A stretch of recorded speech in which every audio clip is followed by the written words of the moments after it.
என்னது?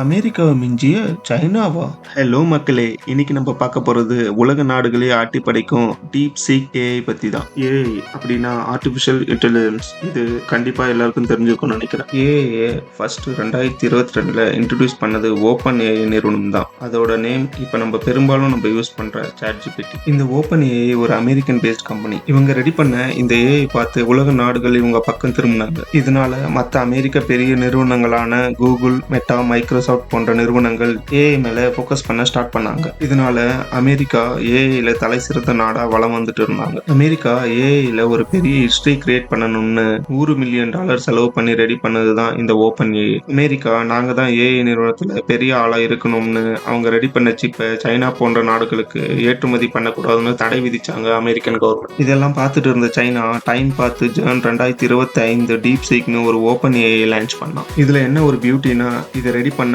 வெறும் $7 மில்லியன் தான் செலவாச்சுன்னு சொல்றாங்க சைனா. எப்படிடா நாங்க $100 மில்லியன் செலவு பண்ணதை வெறும் $7 மில்லியன் பண்ணாங்கன்னு அமெரிக்கா போன்ற நாடுகளுக்கு பெரிய கேள்வியாவே இருக்கு. இதனால ChatGPT, மைக்ரோசாஃப்ட், இன்டெல், மெட்டா போன்ற ஏஐல பெரிய ஷேர் மார்க்கெட் வச்சிருந்தவங்க எல்லாம் இப்ப பெரிய சரிவு சந்திச்சிருக்காங்களாம். அமெரிக்கா அப்பவே அவனோட சிப்பை கொடுத்திருந்தா இப்ப சைனாவும் ChatGPT யூஸ் பண்ணிட்டு இருந்திருப்பாங்க. அதை விட்டு நான் தான் பெரிய ஆளுன்னு காட்டினா இப்படிதான். இது எப்படி இருக்குன்னா, எங்கேயோ போன மாதிரியாத்தா ஏன் மேலே ஏறியாத்தா. இந்த மாதிரி இன்ஃபர்மேஷன் அண்ட் டெக்குக்கு சப்ஸ்கிரைப் டு மக்கள் நன்மை சேனல். இப்போ நான் கிளம்புறேன். நெக்ஸ்ட் வீடியோல பார்க்கலாம். பாய்.